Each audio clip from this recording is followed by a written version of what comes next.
What is up? What is up? What is going on, you guys? Welcome to another call on Tyrone. I know this is a late one. This is a one y'all weren't expecting. Didn't even put no tweets out about the show. Just came straight on air. How you guys doing? Got No on, got Vlad on. How you guys doing? It's rather early for me. So No, you're on the West Coast. So, that's work for you. Yeah, I'm pretty good. That's good. That's good. Everybody, we haven't had a show. I haven't had a show in a minute. Just trying to really set stuff up and get stuff ready for this draft. But first draft show on FILA is tonight. This is our first draft show. I guess we'll start with the Pro Bowl. Even though I know most people didn't watch. I know I didn't watch. I know you guys said y'all didn't watch. It really has no entertainment value at this point. There's literally no tackling, no nothing. It's just two-hand touch with pads on. But there's other news involving the Pro Bowl outside of the Pro Bowl. And that's dealing with our lovely friends down there in the Bayou and a certain player by the name of Alvin Kamara. Decided he was going to be in an elevator and beat somebody up. So you guys' opinion on it? In my eyes, it was the dumbest thing he could have did. You could have handled that a different way. You could have got a cop. You could have went and got somebody else. You couldn't even let the other guy that was in your group handle it. But, you went and put your hands on somebody, and now you might be getting charged for assault. So for you guys, it's Vegas and all that, but what do you guys think about the whole situation? You go first, Vlad. I mean, honestly, I think if he wanted to give away that kind of money, he could have just skipped the middleman and handed the guy a duffel bag full of money. You know what I mean? Because this dude just got paid. Like he was messed up. Like yeah, he didn't look good. So this is gonna cost Kamara a good little penny. Yeah, that's what I'm thinking. I'm thinking he's gonna get a little bit of money. It's gonna be a lot of money. Oh, yeah. Every face is messed up for real. This man got paid. yeah, he just and then meanwhile, Kamara he just punched his ticket into a free jail cell. Yeah, he did. He really did. Pun absolutely intended. It was fun. I know. I got it. That was.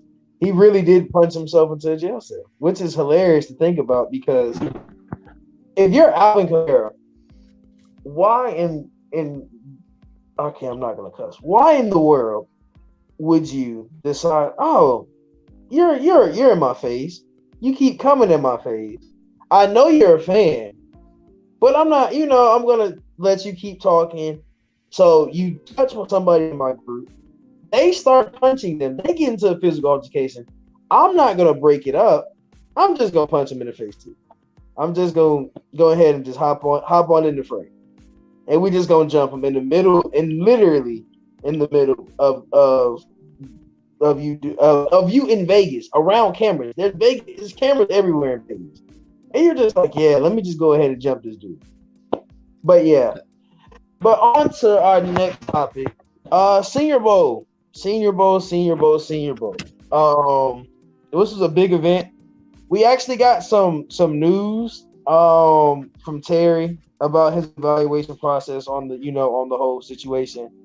This is like a good look for some guys. Some guys, this isn't. It gives you your last live rep. And we learned something about last year. Even though we took like 5 or 6 players from the Senior Bowl last year, or like 4 or 5 or something like that, we weren't even there last year because I don't think Arthur or Terry were able to make it.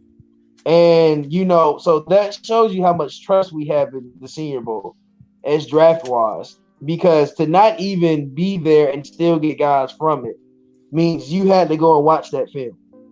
You had to go and sit there and actually know what you wanted, and you like what you saw on film. So now we get to see these guys on tape. We get to see these guys in person this year. We got some reports that we interviewed a couple of guys. We interviewed Malik Willis, of course. People went crazy about that. Interviewed the DN from Cincinnati. I don't know why his name's Majay. Was it Majay? Majay Sanders. Interviewed. I think it was a couple more folks we interviewed. But going into it, this is the draft process at this point. This is the draft is starting. We got the Super Bowl next week, but This is draft time. This is draft. This is when you start getting the free agency and draft stuff. So Favorite getting to part the of the Senior year. Bowl, yeah, it's the favorite time. Most favorite. A lot of money gets thrown around in this time of year. So for you, guys, what are some names you guys, even if you didn't get to watch it, but some names you like saw and were like, yeah, we need to think about this guy. You want to go I'll first, let you Noah? go first. Yeah, one of y'all go first. It don't matter. Yeah, Vlad, you can go first. I like kid, like I was saying earlier off stream, Penning, the kid from the offensive tackle from Northern Iowa, Trevor Penning. He was just giving these he was one of the few offensive linemen at the Senior Bowl, just giving these defensive linemen just fits. Had a really nasty demeanor to him. Like the first time he's really got a chance to really like show people what he can do against these top end players, these nationally recognized players, and he didn't disappoint. So yeah, he was probably one of my favorite players there. Jeremiah Johnson, obviously, a guy that you could possibly look at as, the 8th overall pick for the Falcons, because, he was just unstoppable. At 260, was 6'5", 260, was playing out of his mind, showed good technique, good hand placement, good get off. Like he was good against the run. Like the dude was just a monster.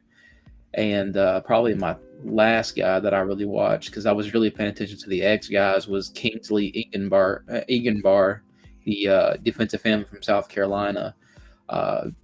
One of the guys that really, showed good get off. Was just a nightmare for these top end, linemen to really handle. So he could be another guy that we could really look at as like an outside linebacker / D end for Dean Pease's system. Yeah. Go ahead, Noah. Yeah, I mean, did you cut out? I think he cut out. I think Noah cut out. But I'll go ahead and go. I don't know what happened to Noah.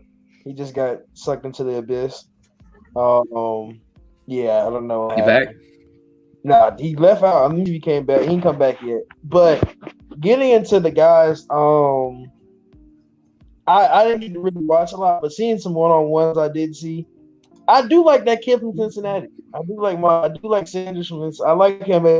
He's a smaller guy. He's more of a 3-4 DN. I'll put it like that. That's kind of sort of what he is. He's a 3-4 DN. Noah's back, y'all. He's a 3-4 DN, and you can tell he's a 3-4 DN by the way you look at a lot of, because he's a smaller guy. He's not a big guy. He's not he's a heavier guy, but he's not like a 6'6", DN that can get around the edges, but he's a skinnier guy. So I like him. I like his speed and being able to dip his shoulder. Think about DNs. They all have to learn that little shoulder dip.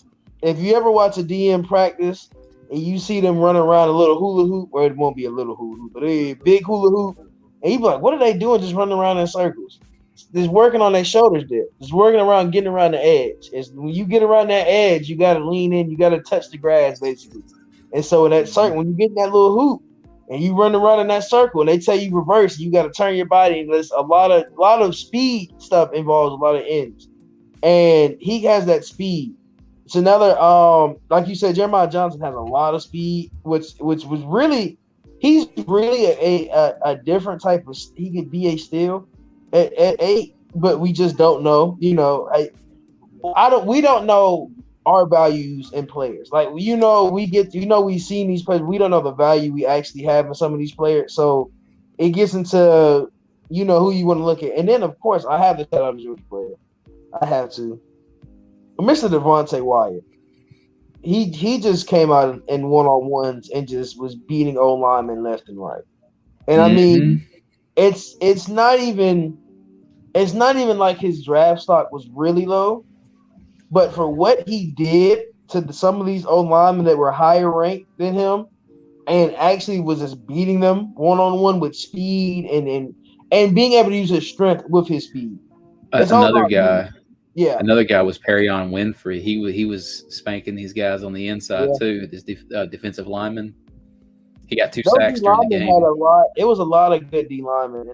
Oh yeah. This draft is so good deep wise. But I want to get into a running back from Florida. I don't know why is it not P. Run. It's Did you have any Damian players Pierce? that stood out to you, Noah? Yeah, no, Yeah, yeah. I was trying to multitask because I wanted to. Yeah, I was trying to multitask because I wanted to look at the roster myself. Because, like I said, I didn't really watch the game per se, but I did hear a couple of names that really stood out. So maybe you guys can help me out with this. There was a few names that I heard about. You know, what you're saying with Damian Pierce, the running back from Florida. Mm-hmm. I found him interesting. Do you guys hear anything about Max Mitchell, the right tackle out of Louisiana? Where is he from? Let me go look. But Or there was a lot of maybe like Ed Ingram from LSU, the guard. Yeah, I heard about. Yeah, I heard. Mm-hmm. I heard he was doing crazy. He was going crazy. There's actually a lot of reports that the Falcons are really interested in Damian Pierce. The way Damian Pierce runs, from seeing him at Florida, he runs really heavy. Now he's not big. Now he's not a big guy, but he has a way of being able to run big, and that's kind of sort of I don't know our vision at running back. I don't know if we want because we have a chance if we do trade Calvin to get another first and another second, whatever we go and get. We have a chance of getting more picks if we trade Calvin. As far as if we do trade Calvin and get another first, like I've never been the type to draft to take a running back in round one. I'm not taking a running back in the first. Yeah, it kind of makes my skin crawl to even take one in round two. To be honest with you, just because it's kind of like it's like. Out of every position on the field, like that's like the most like likely position to get hurt. It's like, do you really want your second rounder to get hurt? Like, well, not to mention, it's also one of those positions where it's like, oh, hey, I'm just this piece away from becoming a serious playoff contender. Yeah, which I don't really think that we're there yet. But judging by the rest of the division, looks, we could get there without much of competition. Yeah, they're definitely giving us the hand. We can definitely win the division at this point. I know we can win the division.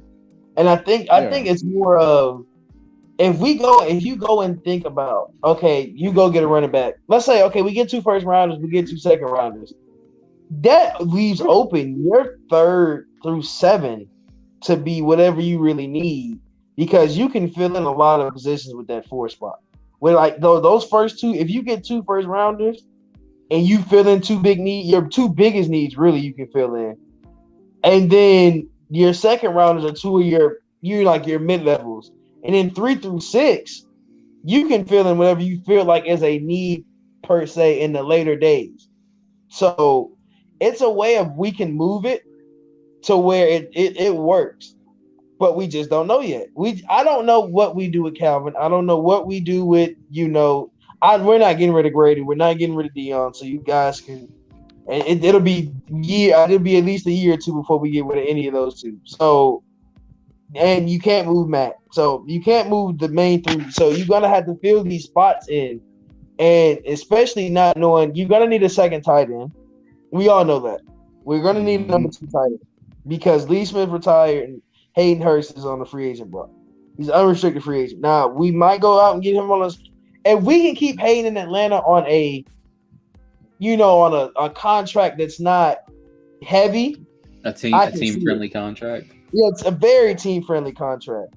So this, I don't know. It depends. It really depends on if you really want to trade down from 8. We said, look. I'm gonna go back to last year at 4. Everybody was like, we need to trade down from 4. We need to trade down from 4. It just depends on what we do. It depends on who it is. The only player that I would turn down pretty much any offer for to trade out of 8 if he's there is Kyle Hamilton. That's just because this dude is, if you took away positional value, he's the best player in the draft, like regardless of position. He's basically the Kyle Pitts of this draft. Dude's a monster. Outside of that, If you could trade down, yeah, I'm always down to trade down. Like, there's very, very few players I ever see in drafts that I'm just kind of like, no, I have to have that guy if he's there. So if, right offer comes along, I mean, like you were saying a minute ago, like, I know everybody's like, not wanting to trade Grady or whatever, but like, I'm gonna be honest with you, like, if somebody was to come at me with enough, if they were to back up a dump truck to my house and dump enough picks, I mean, you got to take that, right? So I mean, like, I'm I'm just saying, like, there's enough there. Like, are you willing to give it, basically? And I don't think a lot of teams are. That's the thing, right? So yeah, I'm always down to trade down. Like, if the price is right. Like I said, the only player I wouldn't trade out of if he's there is Kyle Hamilton. Other than that, everybody else is just so close that you could still get a player of equal caliber. Yeah, the only thing that could really stop us from trading back would be Terry Fontenot, whatever he does in free agency, and in his philosophy with the best player available. Like, does that warrant a trade back if you're technically not getting the best player available when you're allowing other people to pick in front of you? Yeah. I guess it would just. I don't know if I would, like, as far as I would do it, I would like kind of rank players, like, okay, these players are like top 10 material.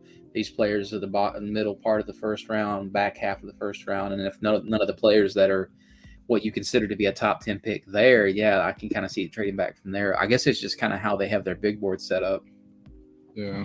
Yeah, and that's the thing with not telling us what their board was. Like, they didn't tell us what they wanted to do. So, we don't know what's on their big board, what they really feel like is needed.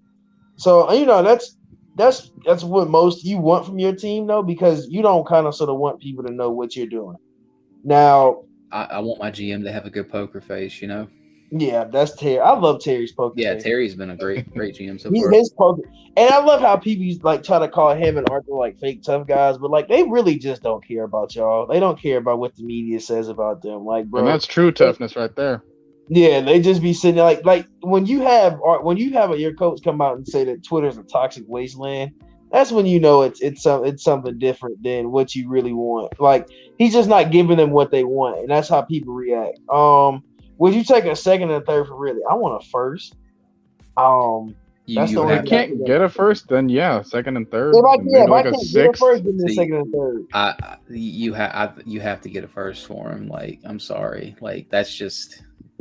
At his age and value, he's worth the first. He's worth the first. I know, but I mean, if you're not giving us a first and he doesn't want to be here, I need 2 seconds. Actually, I'll take 2 seconds. Actually, I'll take if it's a team with 2 seconds like us, I would take 2 seconds. I would consider 2 seconds. Yeah, it's just I look at it like because there's a lot of reports that say that the actual league is super high on both Grady and obviously Grady, but Ridley too.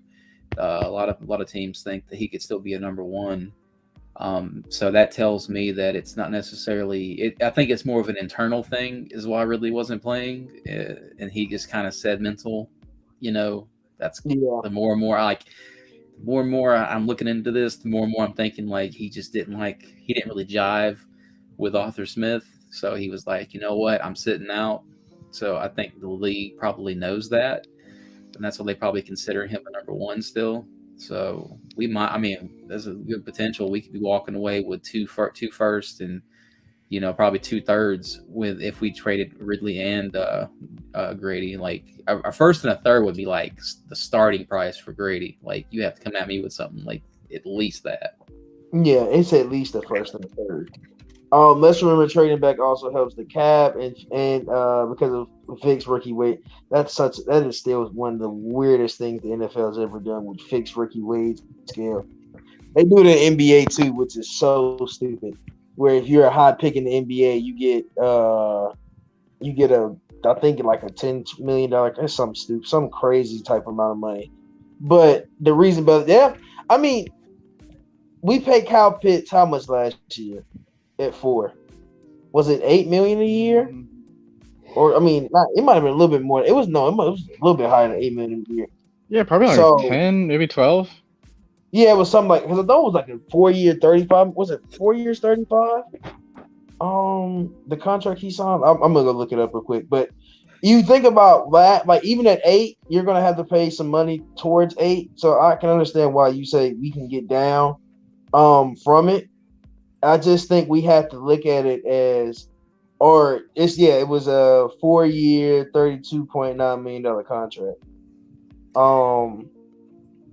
So it's it's one of the things. Like I'm never against trading down. Like I said, there's very few players I see in the draft, and like it's not necessarily even every draft that I see a player that I would be like, I gotta have that player. So like, yeah, I would be 100% down to trade down, and you turn it into another second. Yeah, and second, and probably another third, honestly.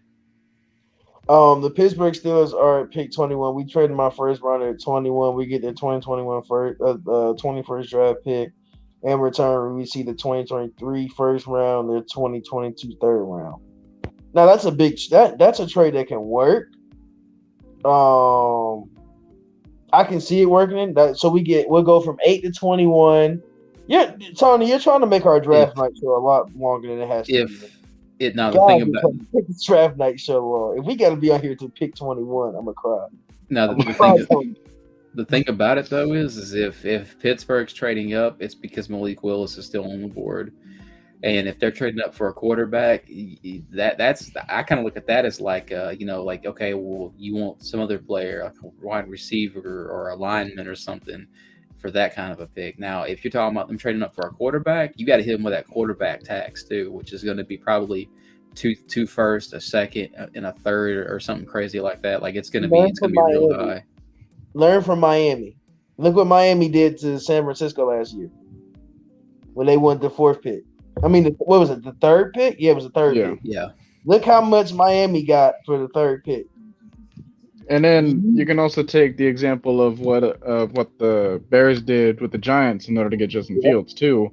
Then that jump from 20 to 11. Yeah. Yep. And they're still getting paid for that. They're reaping the benefits this year from that pick. So because now they got pick 7. Yeah.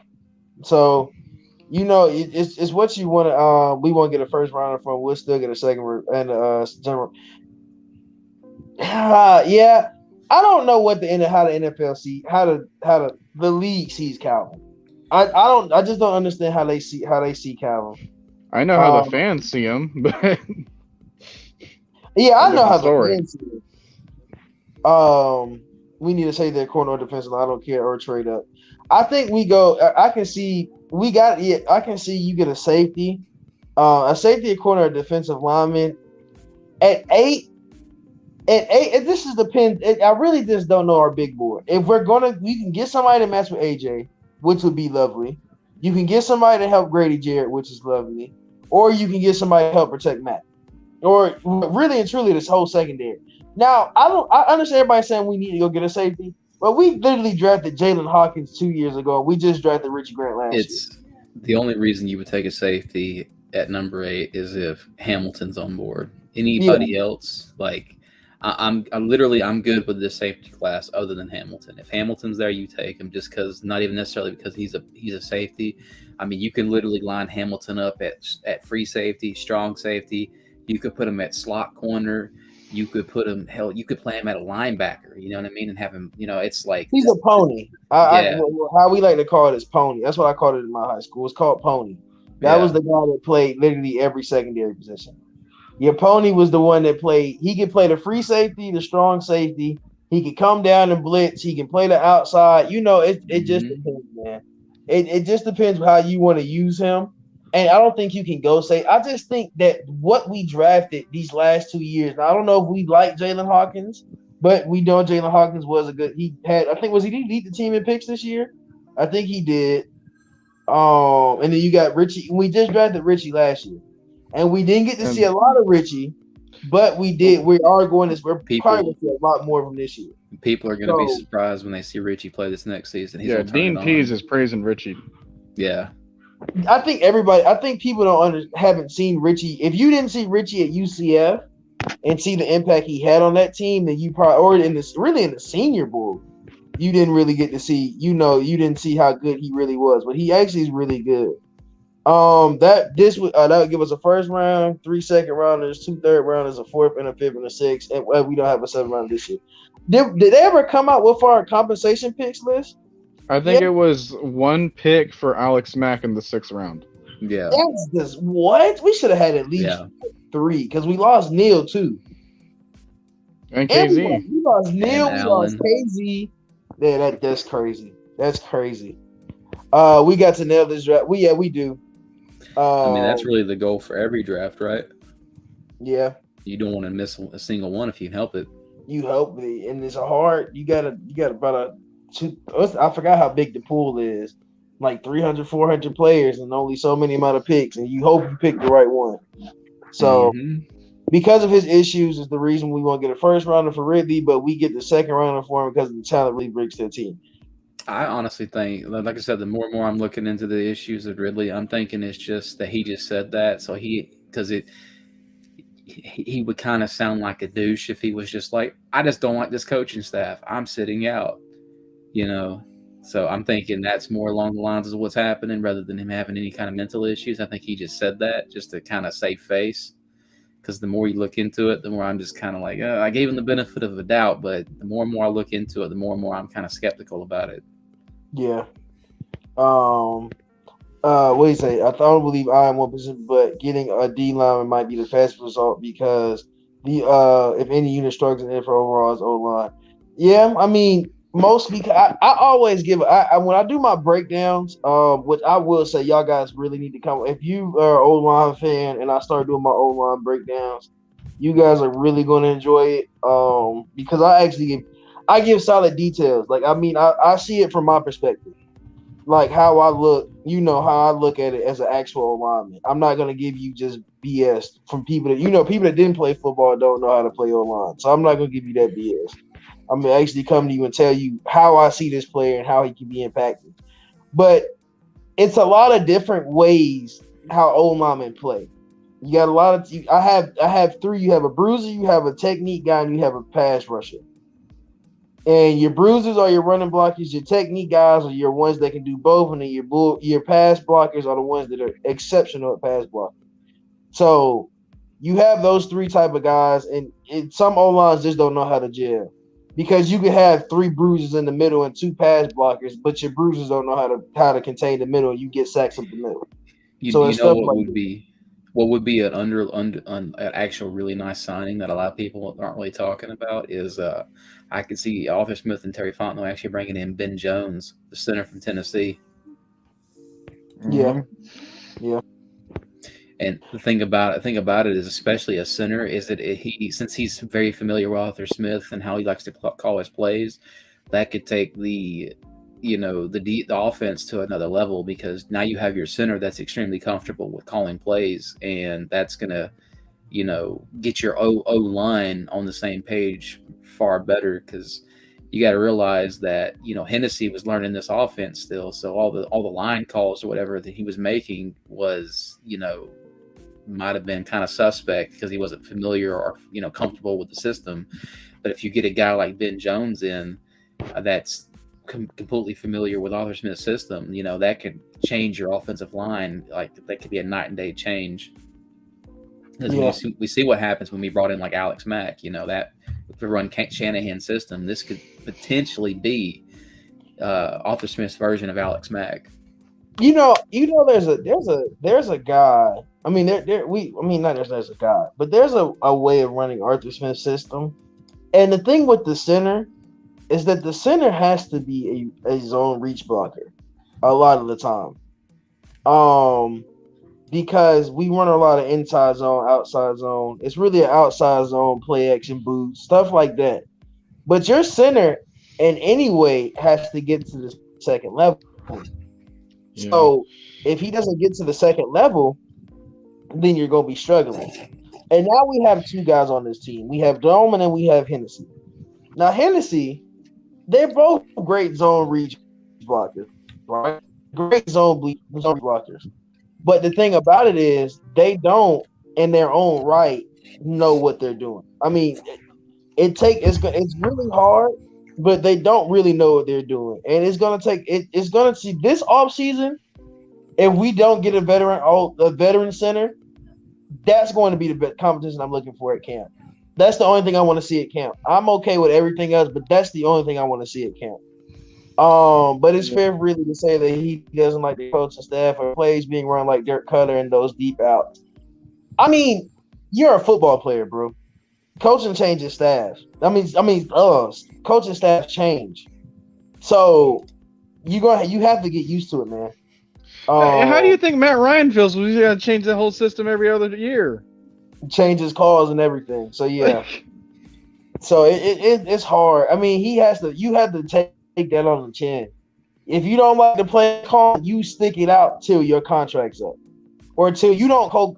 If it wasn't really a mental health issue and he came out and just said, if he would just say, I just don't want to play for this team no more, we could have traded him away for he could have pulled Odell and could have got traded a long time ago. But he didn't. He just didn't want to be here. No, he just, he said it was his mental health. And you can't deny that fact. Out of respect, you just can't say, no, you're lying. So I mean, you can't really, but it's just I I really hope he wasn't just. You can sense energies and see how it really feels. How can we use Michael Walker, Deion Jones, and Foye at the same time? No, I'll let you go first. Well, take a look at what we just did. I mean, there's ways where you can have all three of them work together as complementary pieces of one another, and plus, if one of them gets hurt, you got the backup in order to compensate. Because whatever one can do, the other two can do almost just as good. Because athletically speaking, they're almost on the same wavelength. As far as like the knowledge of the playbook. I know Foye is probably in the lead at that, but it's not like they're any further behind with Debo and Walker. And we've already seen with the small sample size that Walker can give us that he can make some plays too. So I mean, there's not a whole lot that you can say anything negative about these guys. I mean, they make all the plays because they ain't got no choice. So yeah, it's really about what you can do in front of them in order to really lighten the load of the responsibilities that they have at the linebacker position. But I only got so much time in order to be on here. I'm probably going to be on here for maybe like 2 more minutes. So if you guys want to ask me anything else, then that'll be it. But maybe you can invite someone else on. Yeah. I don't know if anybody has anything else for Noah. Put in the comments real quick. Or if not, I mean, I got my show tomorrow, so you can just save your questions until then. Go ahead and promote yourself before you leave. What? I said go ahead and promote yourself before you leave. Oh, sure. I mean, it's mostly for like the West Coast audience, but if you guys want to tune in later on, I mean, you guys already know the deal. I've been doing this since like late August, so. We've been doing this, I'm trying to keep that measure of consistency. Shoot Noah away. Come over there and support us. We all support each other. We all the same brand, man. We all care and appreciate for each other. Thank you, Noah, for coming on. Of course, I just need you to come on because I know you wanted to talk about the draft. I knew you was gonna. I had to get you on this show. Well. I don't know about this time in particular consistently, but I'll be. We got plenty of time. Yeah, I'm trying to expand my availability, as you can see. I got, I've had the opportunities of early in the morning to way late in the night, so I'll be good. Yeah, we got till April, and we still haven't got to the combine yet. So we haven't made the free agency. Yeah, we haven't even got. We don't even know who won the freaking Super Bowl, so it's like we got time. We got a lot of time, man. We got a lot of time. I don't see. Markeith asked, "Would you trade Dion?" The only reason would be for salary cap, but even then, that could be worked around. So, no, not really. Don't really need to anymore. I mean, I was almost on the same boat. On the same line of thinking, and then I had a conversation with Matt and Mike about it, and then he kind of like, all right, well, yeah, we can work around it because we're definitely not in the worst situation when it comes to salary cap. So we've seen what we've worked with before, like the year before, we were even worse than what we are now. So you think about that, you think about Grady's contract, Matt Ryan's contract, that can all be worked around. So, and when it comes to the money, that's no concern. When it comes to the talent, we've already seen what he can do. I mean, if 130 tackles and you're second on the team, and that's considered a down year for you, that means you're pretty freaking good. So that's all I got to say on that. But yeah, I gotta catch you guys later. So, all right. Yeah. Later, dude. Going into I'm going to go with some of these comments.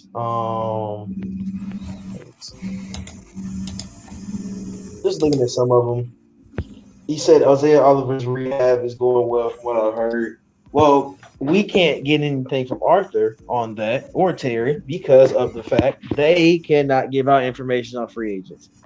So whatever you can hear it from him and himself or his agents or people around him, but we can't get it from an actual source because of the pure fact of this man saying, because they already asked in the press conference and they both said they can't say anything on him.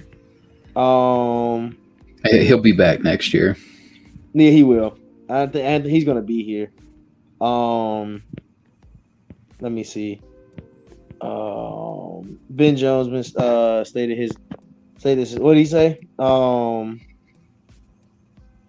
said on the part that after the last game of 2020, Ben Jones told that he had 1 more year on his contract. After that, he let it come to Atlanta. I can see it, man. I mean, a good center, especially a center that's familiar with your system, could like be a night and day change on your offensive line. So that could be a really big signing. What's up, Alex? What's up, dude? What's good, y'all? What's good? I want to get to. Actually, I was about to get to your question. Can someone tell me why we should trade the because you should. I think the only way why you would get rid of him is cap, but you can't get rid of his cap hit. Even if you do trade him, you're still going to have to probably play something on the dead cap. You can't trade his whole contract away. Nobody's going to pay that whole contract. I promise you, there's not a team in this world that's going to pay that whole contract. And it's been restructured twice already, so you know. Yeah. Let me see. Don't miss your opportunity to draft players. Hey, I think he said something about it. I don't remember the exact quote, but I think he said something about it and to that extent. That he doesn't really, I don't know. It's kind of weird because everybody says Atlanta, it's been so many years since somebody from Georgia has been actually drafted by the Falcons. So everybody says it's like we don't never do it. But I think this regime probably will.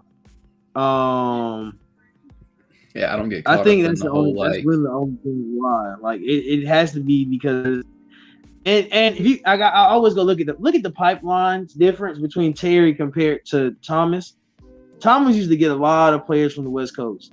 Terry got a lot of players from the East Coast on this draft. So I can see us getting a lot more, more like Michigan and more, any East Coast school like Big 10, probably some Big 12, SEC, ACC, those guys. I always thought it was weird when people are like, draft this guy because he went to X and Y and Z school. It's like, who cares what school he went to? Can he play ball? Yeah. It's that simple. Well, that's kind of a thing that I think about when I'm scouting players. I kind of look at the school. The only reason why I look at the school is because sometimes they'll tell me like what school they're going to play, and that helps me measure what they're doing against competition, which also tells me how they're going to ball. That's the only bearing on what school they went to. That, if you ask me, is like what kind of competition do they go against, essentially.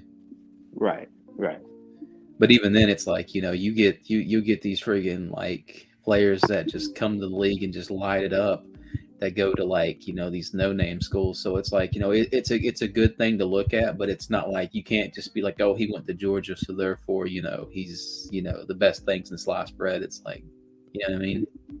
Yeah, and that's why the Senior Bowl is so important.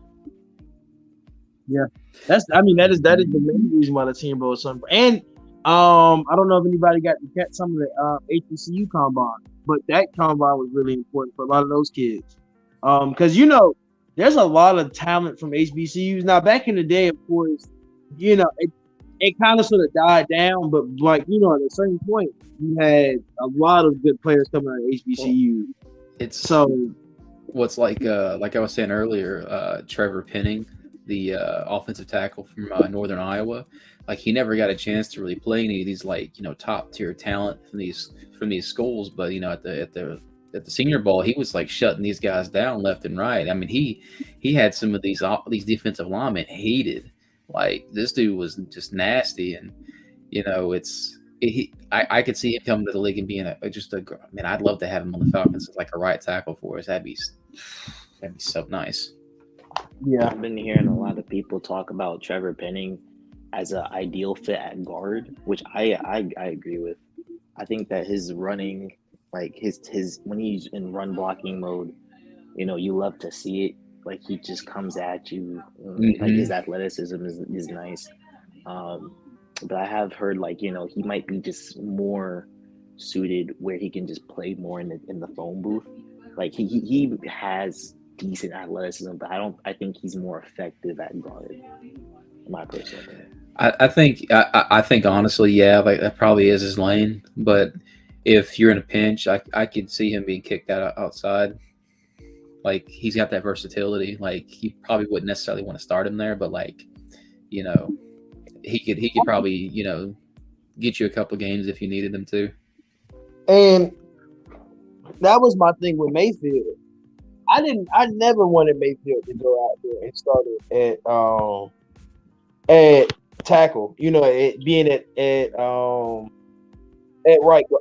left guard. Because he came in as a right tackle, and you saw the struggles in his game when he got out there at left guard because he's not used to playing on the left side. And I don't blame him for he went to guard, bro.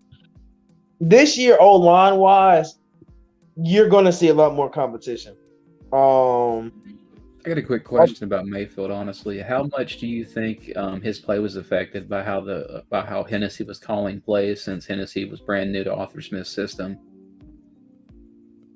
That's the thing. The thing with those two, that's why that inside was kind of weird because you had a really good right guard, you had an amazing right guard in Lindstrom, but you got to think McGarry's on the outside, and you still had to worry about McGarry, and you still had to worry about Mayfield. There was a lot of plays where you saw a lot of twists and stunts, and Lindstrom held his own, but those two were getting killed because those two don't have communication. It's more of a communication thing on O-line. Like if I know if there's a twist or a stunt, you're supposed to call it. You're supposed to call it out loud. Like if you think there's gonna be a twist or something, you can call it before the snap, or you can call it when you snap it and you see it. You're supposed to be like twist, twist, twist, or you say something, or you tap them to make sure they know somebody's coming. So if there's not communication, then that's a problem.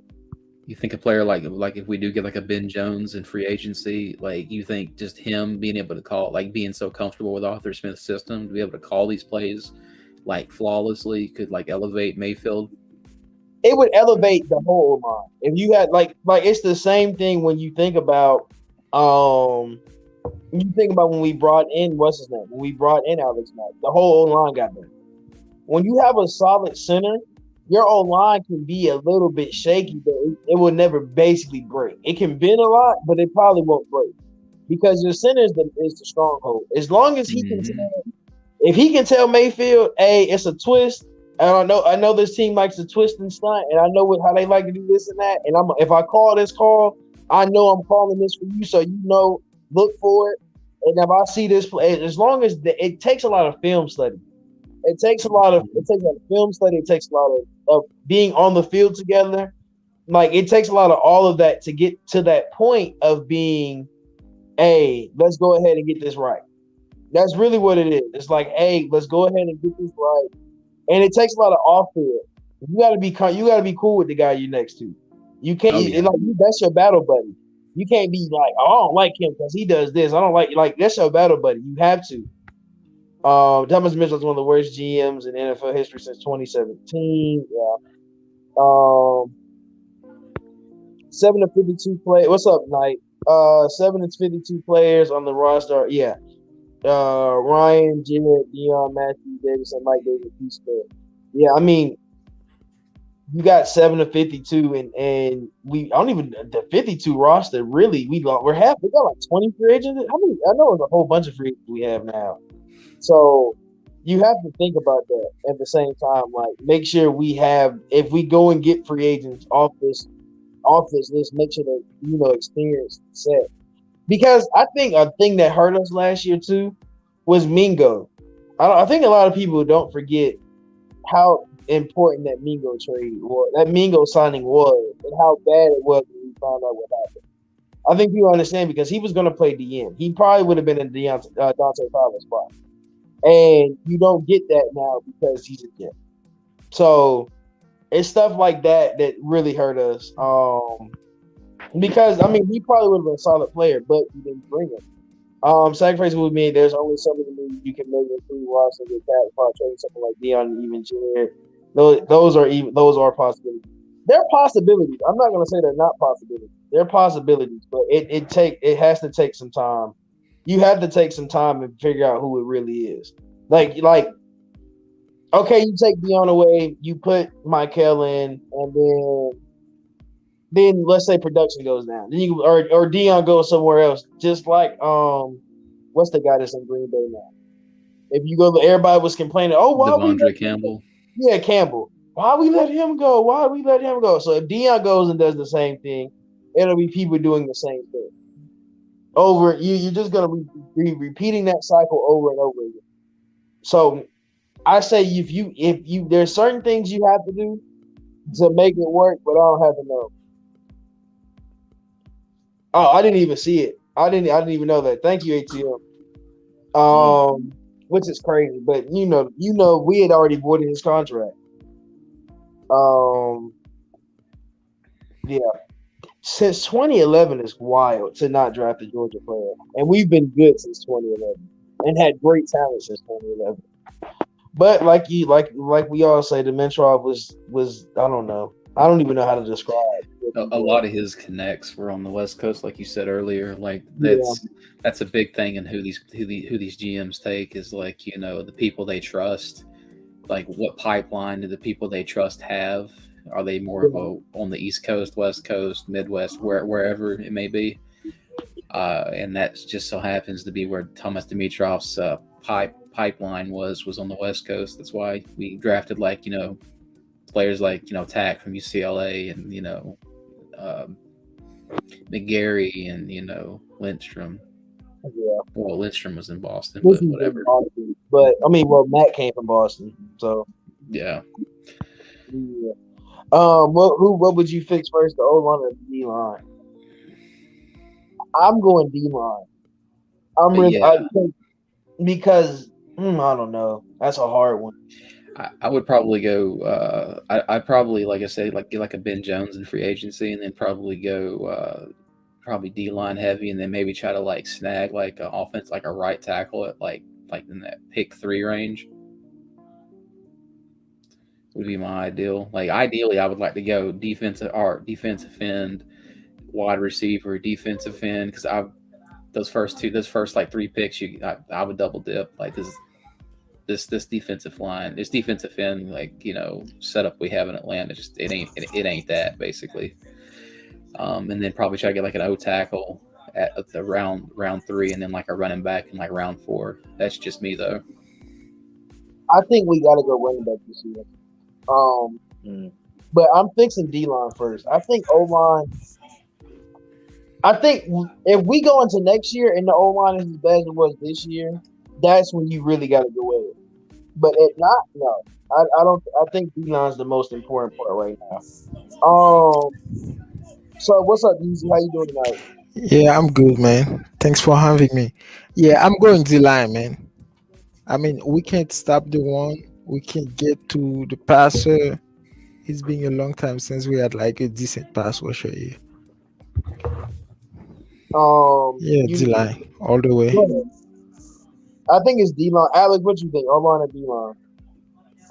I think it's D line. I'm probably in the minority here that actually thinks that McGarry is fine right now. I think he's an average tackle, and I think that Hennessy is the weak spot because I like the guard that came in at the end of the season against the Saints. He played pretty decently, and I even think Hennessy could probably work out his deficiencies with time, because some of it's just communication, and I think some of it is more so just developing like more spatial awareness, because I think he's getting better at these bull rushes and stuff like that. So I have faith in the O-line. The thing about McGarry is it's like, his run blocking like was never the issue. It's just like but you have to pass block that, and he was just getting eat up every time he went to a pass set. That was my issue with McGarry. And that goes into my what I was saying, my O-line comparisons, which your bruisers and your pass pros and stuff like that. A lot of guys can be great at run blocking, but they can be horrible at pass blocking, and that's something that McGarry, it comes from technique. Now, my technique guys are the ones that can go from a pass block to a run block. Those are the Alex Dunk types, the Jeff Saturdays, the guys that are actually have been able to show you that I can blow somebody off the line, but when it comes to pass protection, I'm still elite. And that's kind of sort of what you want. That's really what you need with this team, especially in this offense. You need somebody that can run block and then get right back to the pass.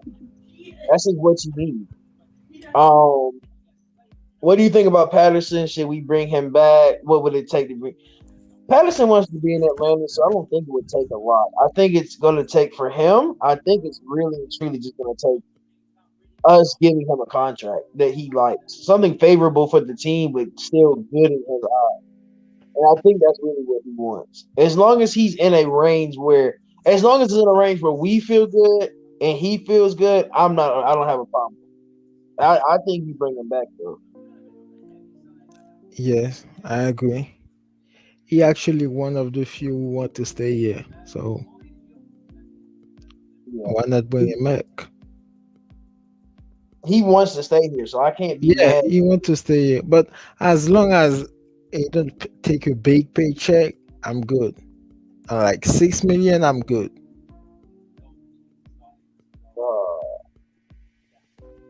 What you think, Alex? I mean, I like Cordero Patterson. I do. Because like I like the fact that you can use him at running back and to an extent tight end. But I don't really see much value really at the receiving game, unless like you're just gonna put linebackers on him, and I think that teams are starting to pick up on that. And then outside of that, I don't see him really doing much in the receiving game. I mean, unless like the dude that's guarding him is 5'9". But like I don't know. Like I think you just need depth, and Mad Mike kind of said it best. With these older players that are maybe a little bit more high cut, you have more risk for damage, and I think we could just use more of a rotation. So like guys like Taylor Beatty, the dude from Notre Dame, guys later in the draft could help out this team. Yeah. If it comes down to it, do you think do you want to bring him back? And what do you think? I don't know if he's Vlad. You there? Yeah. I didn't hear what you said, dude. Sorry. I said, I'm saying, what do you think about Cordero? Do you think we bring him back? Patterson's one of them. He's one of them players. It's a win-win regardless of what you decide to do, because it's like you bring him back on a team-friendly deal, then it's like, okay, well, cool. You got Patterson back, which we all know what he can do. But let's just say for argument's sake, let's say that the team doesn't bring him back and he walks. Then you got a nice comp pick coming your way. So it's like you can't really win or lose either way with Patterson, honestly. Yeah. Do you think they're trading up? No, I don't think we trade up. I think if anything, we trade down. I don't think we trade up for Aiden Hutchinson, because you're gonna have to trade all the way up to 2. Yeah, I'm not a big fan of trading up at all, unless you're going up to get like a generational quarterback. No, thank you. Well, who would you trade first, Ridley, Grady, or Dion? Ridley. Ridley. Doesn't be here. He doesn't want to be here. I can't keep him if he doesn't want to be here. But we don't know what we're getting for Ridley though. We might Yeah. get like a second round at best. I For would him. sit him that season. If the team's only going to give me a second, I'd be like, okay, well, you're just going to be sitting then. I'm not giving him up for no second rounder. I mean, I think the best thing to do is like keep him. If he start the same thing next year, now you cut him, you trade. I don't care. Yeah, if the best thing is to keep him to see if he wants to come back. But if he doesn't want to come back, then no. Yeah, because like I was saying earlier in the show, there's a lot of rumors out there that says a lot of teams are still really high on Ridley as far as him. So a first is definitely not out of the question. Either way, though, even if really decides to stay or play for the team, like I still think you need to take a receiver. People got to remember too, like Ridley is kind of up there in age. Yeah. I see Treylon Burks in the Falcons jersey. The way as high as he's going, I don't know, man. I see him in Falcons jersey. I just don't know. I just don't know how if we get a receiver. I don't know. We're not going first round with a receiver at all with this team, so I just don't know. I honestly think if Jeremiah. Go ahead.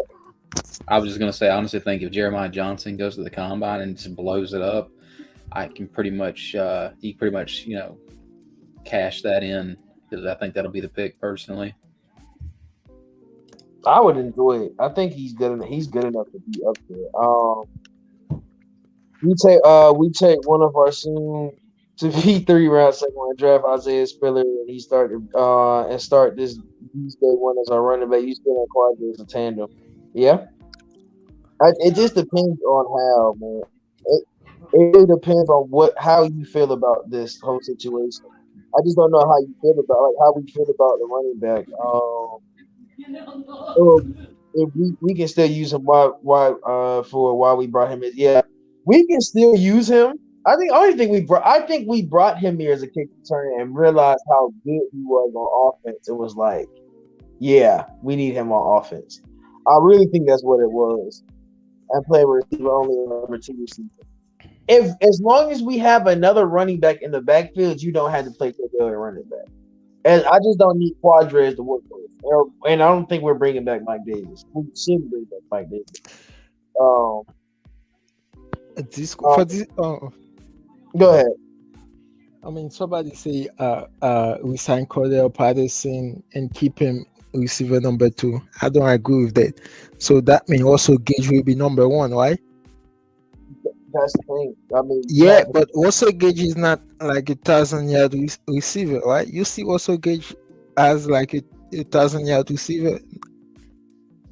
Hell no. That's mean like your best receiver gonna be your tight end.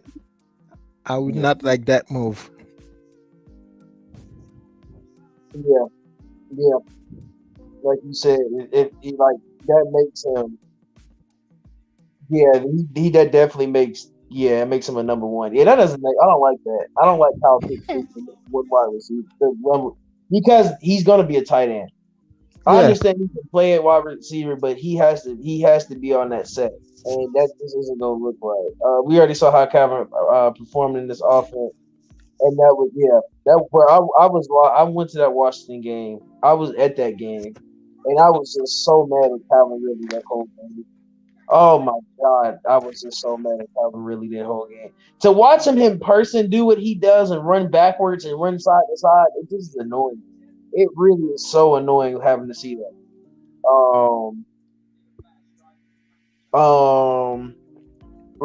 Remember Trufant? That's what Trufant from Washington Huskies. Yeah. I agree with that. Have Russell Gage in the slot.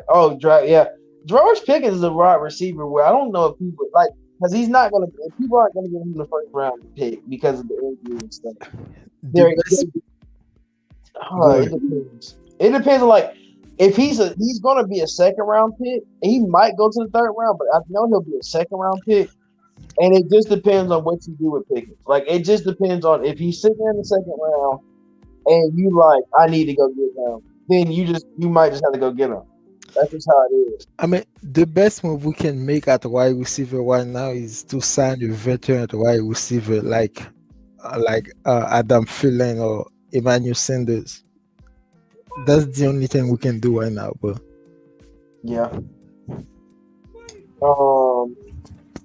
And then you going to the tight ends, Greg Dortch, Jake Ferguson, and Charlie Coleman. So out of those three, yeah, I mean, we all know we know that these guys are all going to do something to that extent. I think the thing about it is you need a backup. You need somebody bigger. So if I'm picking somebody off this list, I'm picking Coleman, and I kind of sort of want him to be a blocking tight end. I understand he can run routes like that, but I want him to be a blocking tight end. Yeah, I'm going. If you want like more of a blocking tight end, then Kohler definitely. If you want more of like that pass catching tight end, then like probably Jake Ferguson is like a good number 2. Yeah. Draft our number 1 wide receiver with one of those 3 second rounders we'll have. Yeah. You can. That's why I say you can look at what's his name. You can look at George Pickens. You can look at. It's funny because Jahan Dotson was really high up there, and then his stock dropped, and I really don't know why, but he really might still be there. In the second round, he'd probably be a high second round if he doesn't go first round. So those. It's a couple of good receivers you can look at and be like, if you go and get your number 1, you can probably still get them in the second round.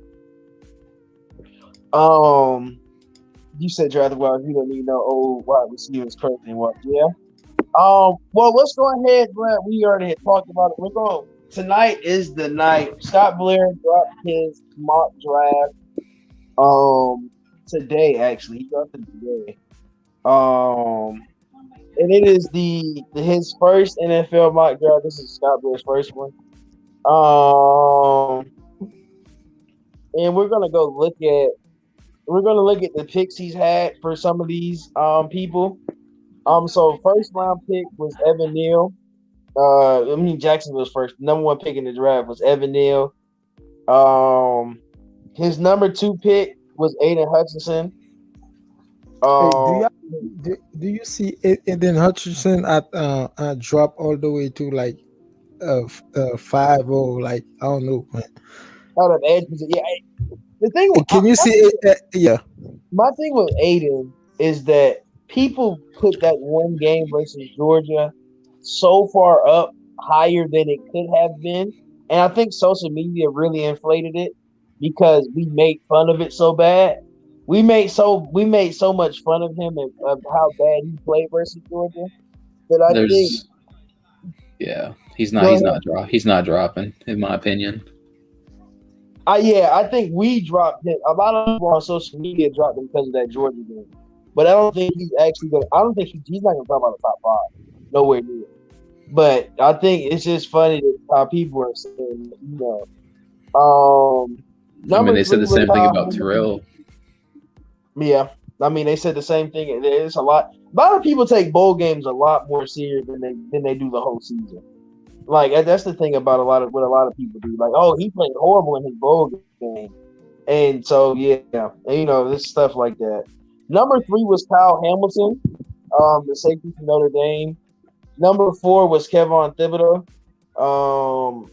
I still don't like his player comparison. Every time I see Brian Raffle by his name, I'm just like, number 5 was Iki from NC State. Number 6 was Charles Cross, who is player comparison to Tristan Wirfs.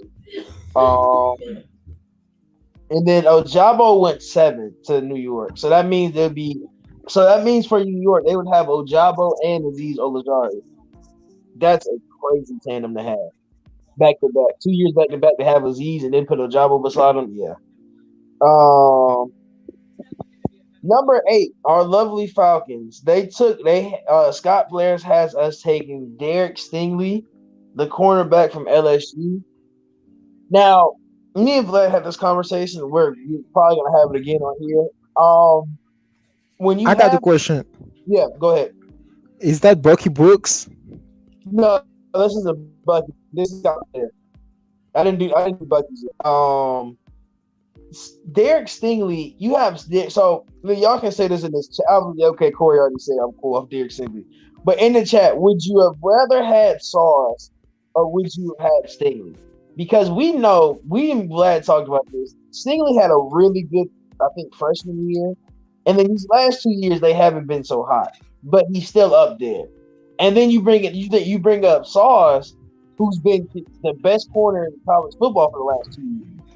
So, I mean, if Vlad, you know you're gonna give your opinion on it, but like in the chat, if you're the Falcons and you have a toss up between Sauce and you have Stingley, who do you take? I mean, honestly, if I had my choice, I'm taking Gardner personally from Cincinnati. If at number 8, he literally hasn't gave up a single touchdown his entire collegiate career. Like that I don't care what school you play for. That's impressive to me. That's just me though. Yeah. So Josh, tell me why. Josh, you can either come on the show. I don't know if the link's still in the chat. You can come on the show and explain, or you can tell me in the chat why you was taking Derek Stingley over Sauce. No, I don't want to hear because he went to SEC school. That's the one excuse I don't want to hear. I don't want to hear he went to SEC school. I'm taking Sauce, but not at Justin Trenches. Giving up TDs, not again giving up no TDs your entire career. So yeah, it really is. That's really something.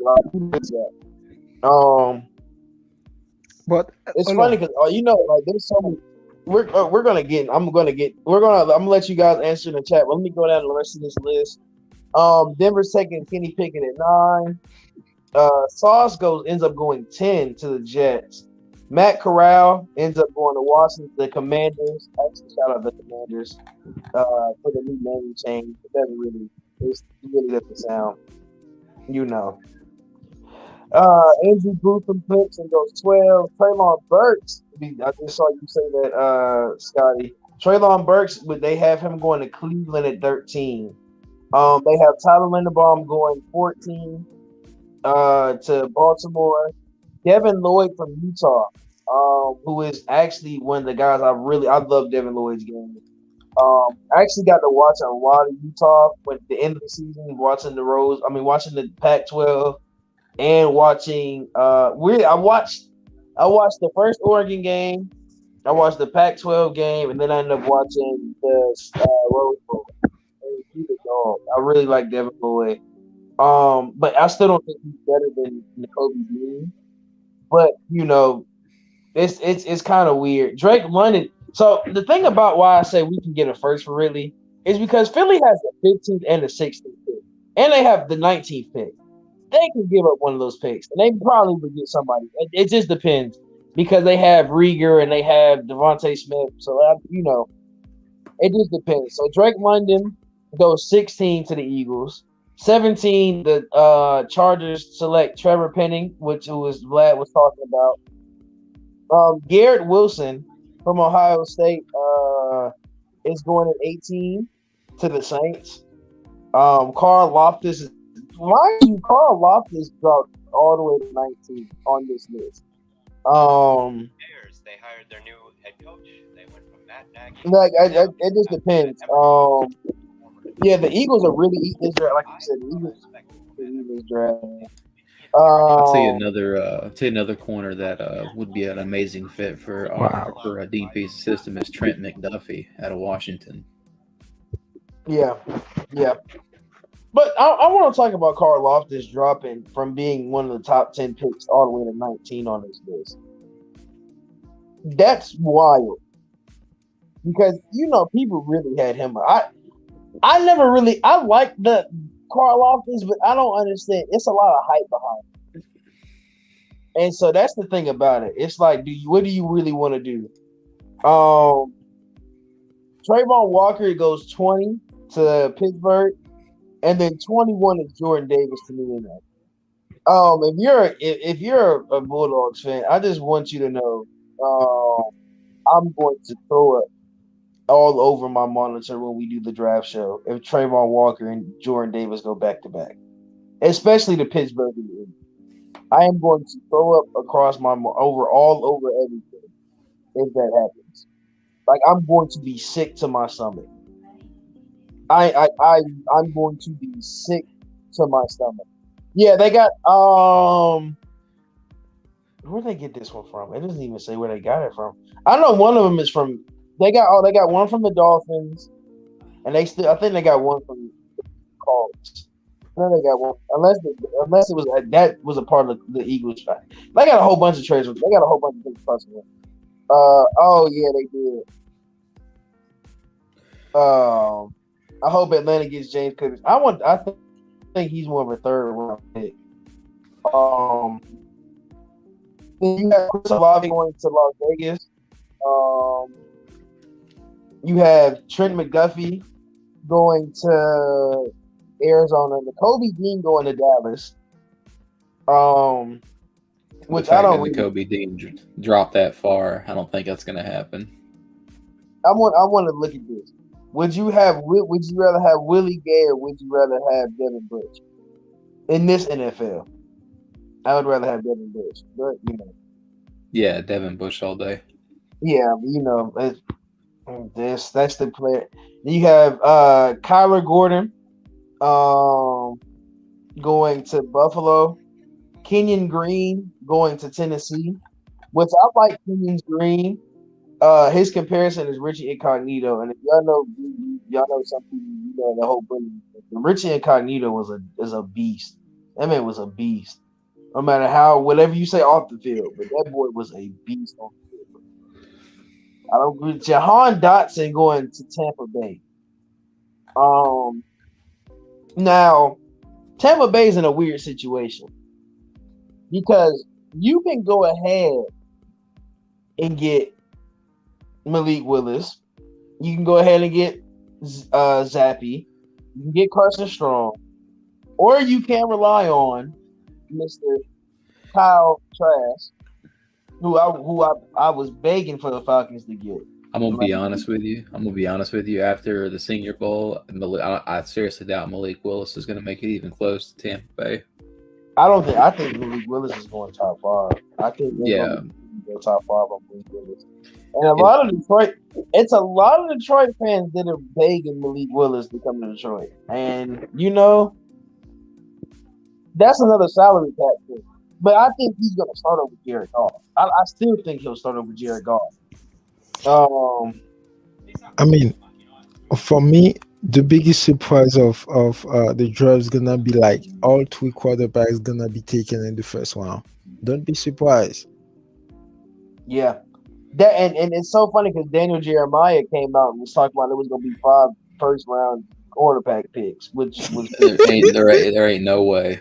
That was such That's crazy. Malik Willis is like literally in my opinion, Malik Willis is like the only quarterback that you could even make an argument for in round 1. Kenny Pickett's a second rounder, and that what's his name? I don't even remember his name. Matt Corral. Yeah, he's like a third rounder. That he was garbage. They're giving him a lot of credit this year because what he did for Ole Miss, and then he has a pipeline at Ole Miss. He has a I'll put it like this. He has an Eli Manning pipeline at Ole Miss. He has a Manning family pipeline at Ole Miss. So he could go low key. I want Desmond Ridder to learn. See, so last year I was begging Atlanta to get Kyle Trask. And everybody was like, why do you want Kyle Trask? Why do you want Kyle Trask? I said, I want Kyle Trask to sit behind Matt Ryan. Right? And I said, I don't care if we get him in, like the 5th round, 6th round. I just want somebody to sit behind Matt Ryan. Now, Desmond Ridder is another guy. Only reason why I don't like Desmond Ridder to sit behind Matt Ryan is because of the pure fact I know Matt Ryan, I know Desmond Ridder is an RPO quarterback. And you're going to have to break his RPO ways. That's the thing about it. You're going to have to take that RPO away from him. and get him into a pro style. Working, yeah, I think they are too. Um, I think they are. I think they're gonna stick with Trask. Hopefully, he learned enough to sit behind Brady for a year, but I don't know. Yeah, So, I, eh, I was never a big fan of Trask, honestly. I could see Tampa Bay making something up, calling him like Trash Can or something like that down there. yeah, if he's bad, they're gonna come up with something They for him. gonna let him know But yeah, but because I they just think got finished playing with Brady. it's so funny because you saw Kyle Pitts literally when he retired. Kyle Pitts quoted the tweet and said, "Kyle Trash, simple as that." And I was like, it's a little bit of, I know that's like a college bias thing, but if you like, Trash film wasn't bad, and I've watched a lot of Florida football. My mom's a Florida. The thing about it though is like he's having to follow up Tom Brady though, so like Yeah, that he's in kind of like this like no winning situation because they're just gonna be like, well, he's not Tom Brady, so therefore he's bad, even if he that's, isn't. You know what I mean? yeah, that's What you mean is like he's not gonna live up to the hype, right? no, you can't.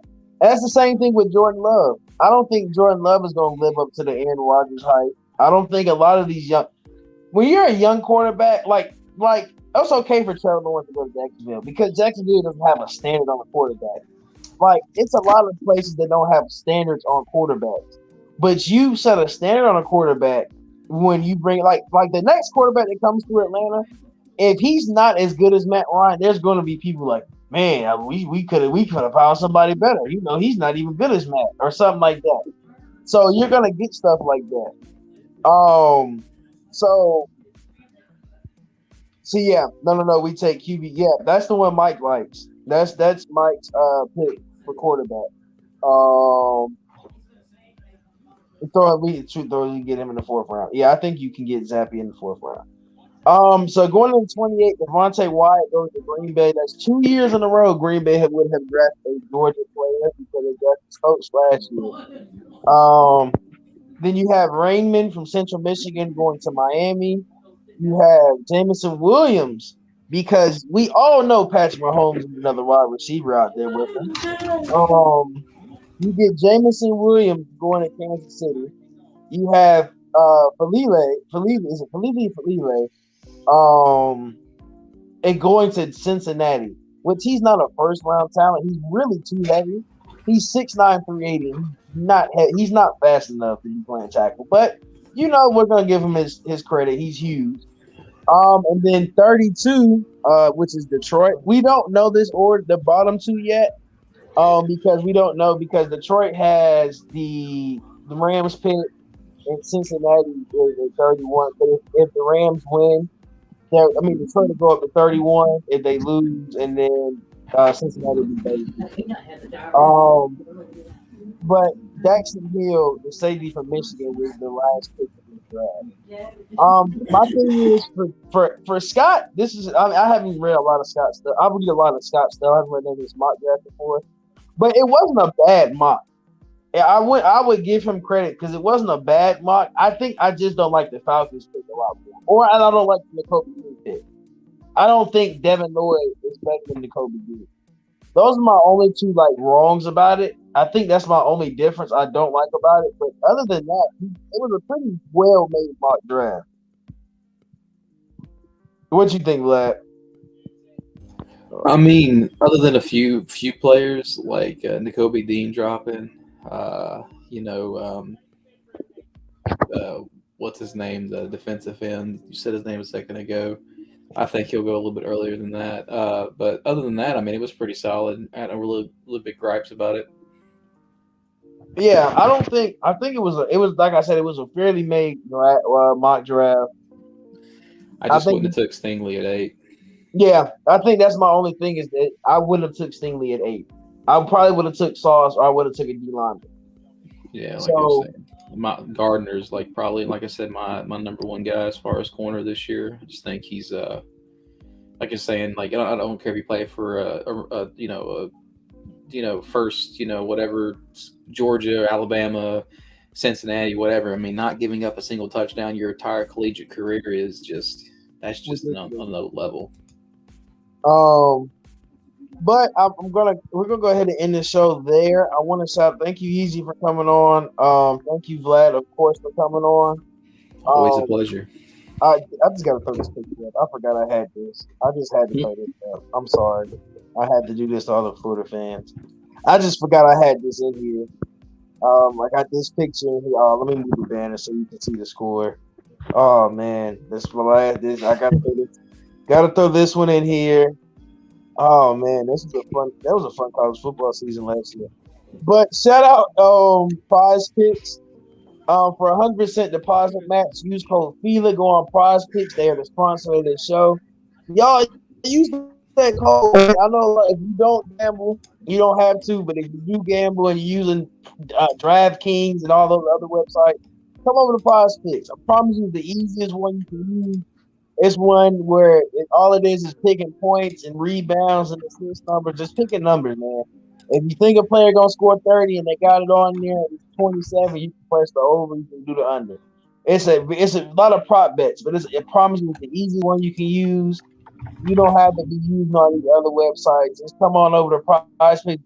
You sign up and ask for a promo code. Use code FILA. That's FILA, code FILA. And you will get 100% deposit match on all of your whole up to I think it's up to 200 or 500 something like that. But you will get a 100% deposit. Like I said, Vlad, thank you for coming on, guys. Man, Georgia won the national championship this year. I mean, there's nothing that can hurt me at this point. Long as this draft is well. A lot of my homer bias is gonna come out during my draft show because I hate to see my Georgia players go to bad teams. But we'll get to see, we'll get to fight. Y'all will be starting to see my old. Yeah, man, gotta run it back. We got this man at quarterback. Y'all know who that is. You gonna laugh, but we got that man at quarterback. But thank you for coming on. Thank you guys for watching. I'm gonna go ahead and get out of here. You got anything else, Vlad? Nah, I'm good, dude. Appreciate you having me. All right, y'all. Peace.